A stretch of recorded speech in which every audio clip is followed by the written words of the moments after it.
This is Damn Tools in Action. I got Eric over here. Today we're going to do a project. This is kind of a big project for us. We're going to, Eric's house is from like the 1300s. So we're going to add a fireplace insert, which will make it a lot more efficient in heating and stuff like that. So Eric's been researching this for days now. So weeks, and he'll tell you all about it. So yeah, you can see you got a fireplace back here. That's the way we've primarily been in winter time. I don't want to say we've been using it to heat the house, but we've been using it a lot. It's a fireplace is very inefficient. You get so much of the heat and energy rising up that you don't actually get it into the room. So when I first started researching, I just thought you could just go buy a stove, pop it somewhere in the house, and vent it out, and you're all good to go. But it turns out there's actually a lot more of these stoves and venting than I ever knew. So what we're going to really do is we're going to actually do 3 videos. One is just why we went with the Blaze King. Another one is actually why we used DuraVent, and we're going to do this video is going to be actually installing. The big thing kind of before we get started is, again, there's so much to stoves. You can get wood burning stoves that use wood or pellets. You can get a freestanding stove. You can get one that is an insert. Again, there's so much to it. But as a really quick thing, we went with Blaze King for a bunch of different reasons. Very, very efficient. 82.5%. Yeah, it's very efficient. They say it's 82.5% efficient. I don't know. I think it's a little bit more efficient because if you go on YouTube, you can see a video of a guy putting his hand over the exhaust pipe, and he's not getting burned. So I would have to think that's burning a lot. You know. Yeah. So there's a couple different ones. There's again, I like this one because it uses a combustor, basically a catalytic combustor, which basically reburns the gas. And any normal times you can have that gas and the smoke basically expelled out of the exhaust pipe. This kind of recirculates, you get a better burn, more efficient, because all that stores energy. So I like that. I like this because this is a lazy man stove. You can pop in 90 pounds of wood in there. It's going to give you, depending upon where you set this thermostat, 20 hours of burn time. It really depends. So I do like that. To go back, I like the thermostat too. You're not messing with a damper, closing and opening and closing and opening all day long. Thermostat, you set it and basically forget. You might do it, from what I've been reading, 1, 2, 3 times a day, and that's it. So I do like that. And again, watch our other video. There's a lot more to this Blaze King that we like, and we'll kind of explain it as we go along. So the first thing what we're going to do is we're going to go ahead, open this up, so we can see what the inside looks like. We're going to show you installing the pipe, popping this in there, burning it, and that's it. Oh, we gotta go buy some. Okay. No, we gotta go. Yeah, I should have some in the back. All right. Yeah, and another thing, this comes shipped by truck. Yep. It comes on a pallet. It does weigh a lot, like 300 pounds or something. I would have to think so. It's pretty heavy. We were out of breath moving it. Yeah, so you're definitely gonna need help getting it into your house or whatever. So let's go ahead and cut it open. Yep. Now we've got pretty much everything open for the Princess insert. As you can see, it comes with all the shields and stuff like that. This is a real simple install. I mean, you know, when you first get it, you feel overwhelmed. Don't. It's really easy. Basically, it just slides in. I mean, it's that easy. On the bottom, there's some bolts. Eric will show you the bolts that you put in for alignment. You'll line it up. And they also come with these metal kind of, let's call them bridges. Because if you have a rough concrete or brick bottom, these are going to dig in and not allow you to slide it because the unit is heavy. You just put these down and it'll slide right in over the bottom there. So you want about 1-inch gap on the bottom from the combustibles, and you also want to get your chimney clean before you do this because you are going to be inserting a stainless steel liner into the chimney, and that's basically going to be much cleaner for you to get up in there. Yeah, so, it prevents any chimney fire, stuff like that, so make sure you get that clean. Exactly. So this is it, all undone. Next step is we're going to actually, what are we going to do next? We're going to do the liner. One thing before we do the liner is on your chimney, you're going to have a damper. You're going to have to, or fluid, you're going to have to actually take part of that off. Our section actually fits at 6 inches. So we were able to not have to use a reciprocating saw. Sometimes you might have to, if it's a smaller flue there, you might have to cut a little piece out. But what we're going to do is we got DuraVent. We got the connection on the back is round, which we'll show you, and then we're going to have an oval section going all the way up top. So we will show you all that. So cool. Alright, on to the next step. Yep.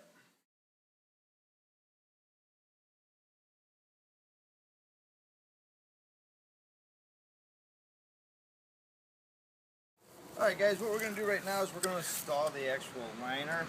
You can see, actually what we went with is we went with DuraVent. There's a lot of reasons we went with DuraVent, primarily because of performance and safety. There's a lot to the pipes, so we're going to actually make a separate video on this.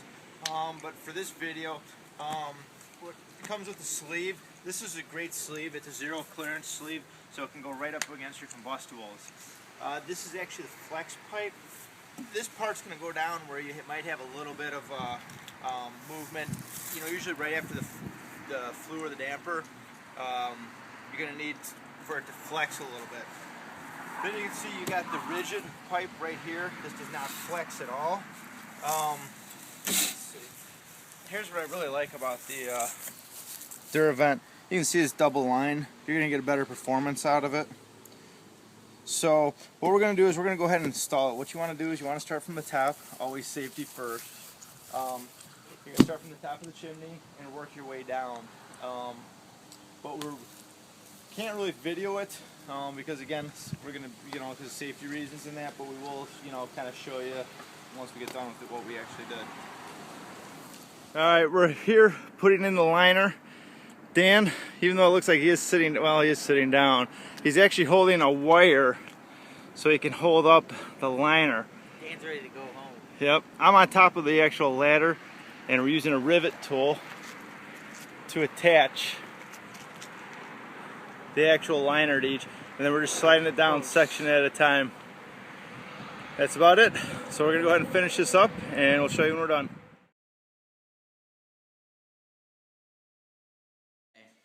Alright, we got the liner in. We got our buddy here, Tom. That's Eric's neighbor. Yep. You alright? Yeah. No. Alright, yeah.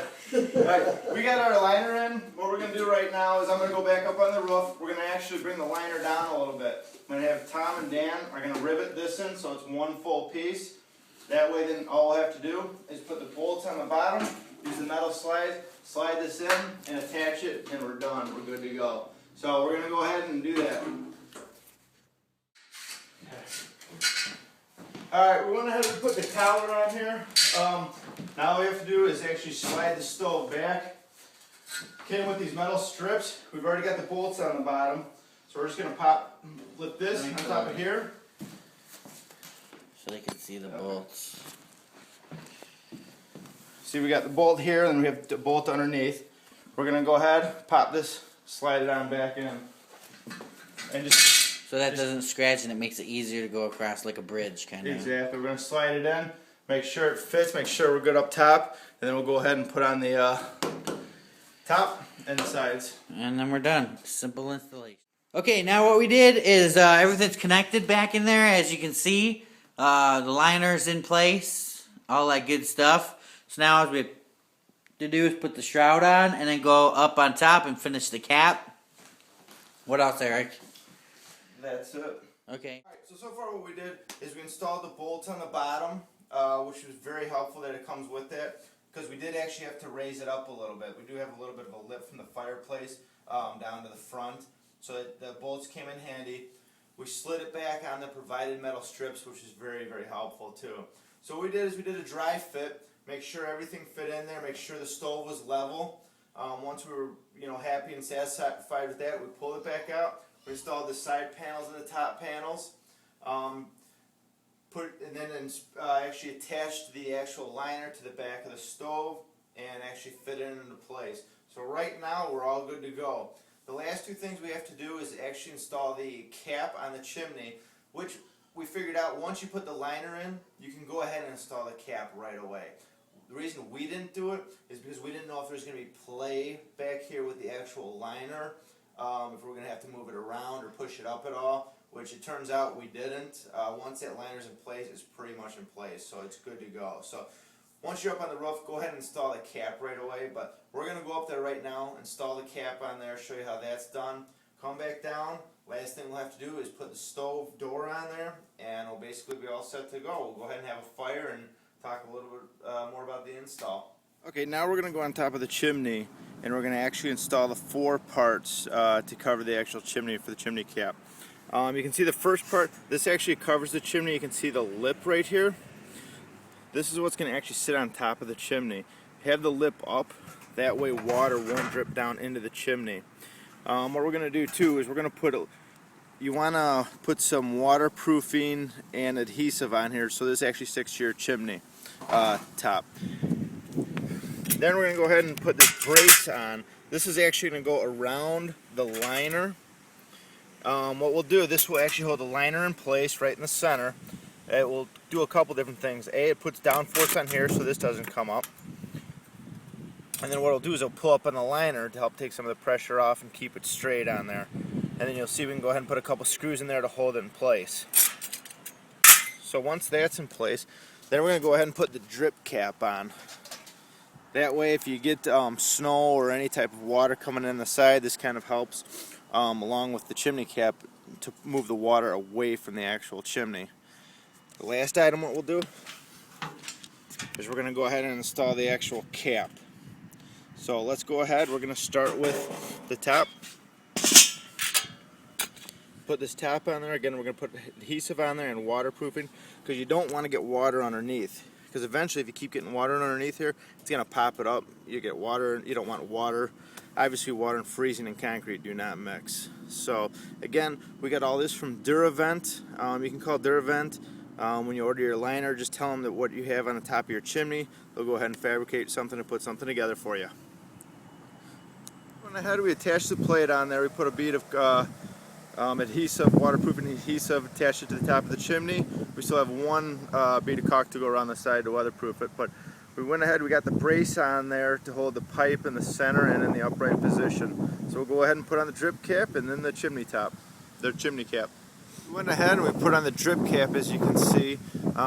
Sometimes you might want to run a bead of caulk or sealant right around here, just so you don't get water down there.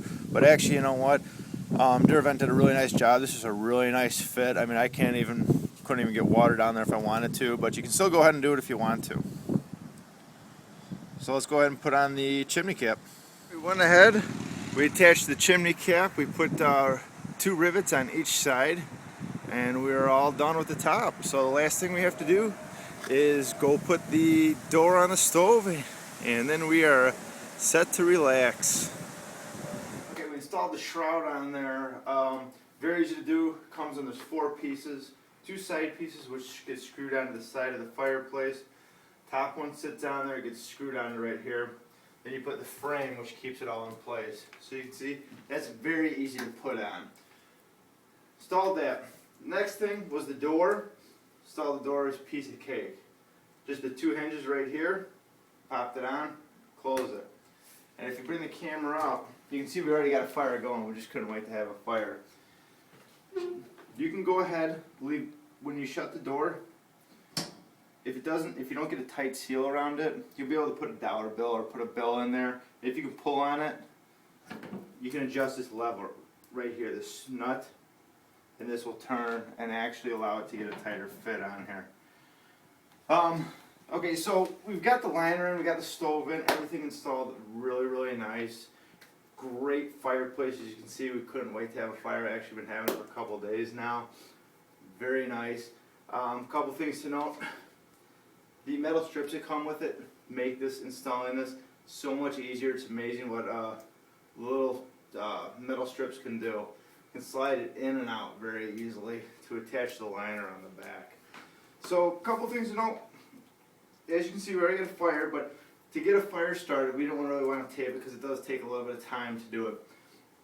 You can either buy these fire starters, which one will come with your Blaze King kit, and it's just kind of like a little fire starter. I think it's compressed wood with organic material.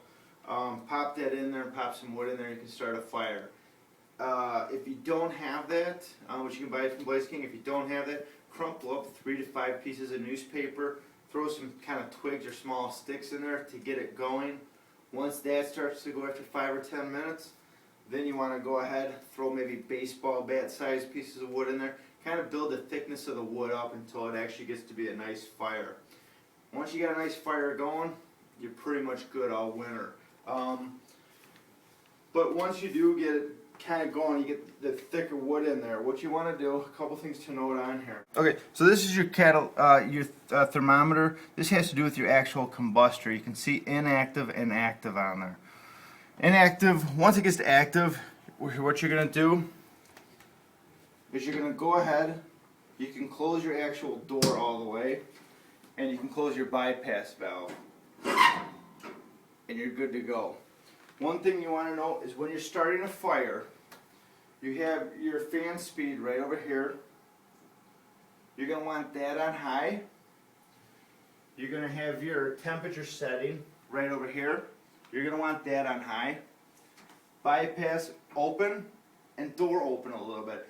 That just really maximizes airflow so you can get air coming in here, get the fire going, because that's what a good fire needs, is a lot of oxygen to get going.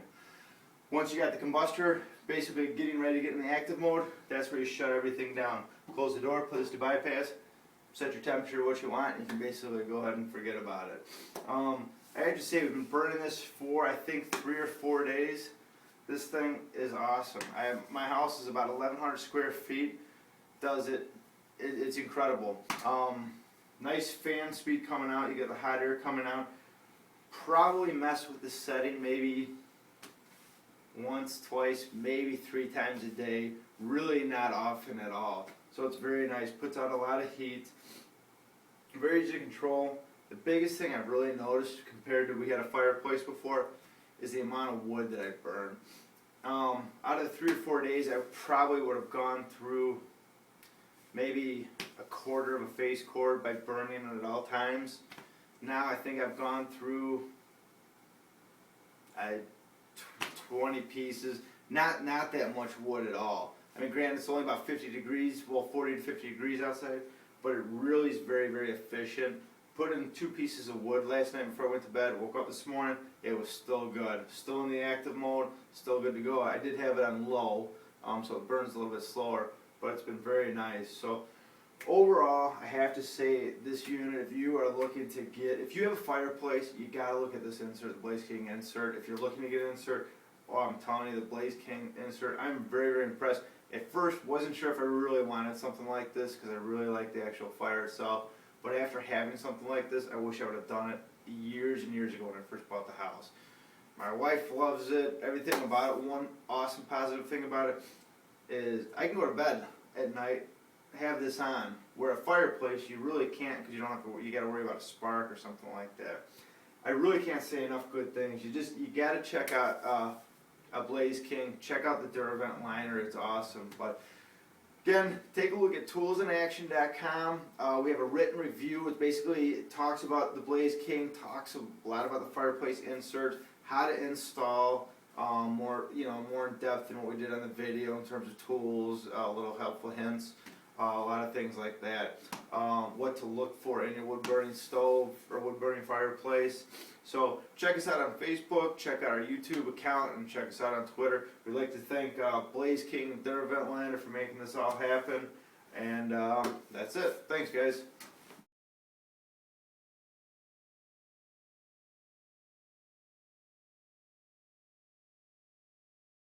Toolsinaction.com. When one tool just isn't enough.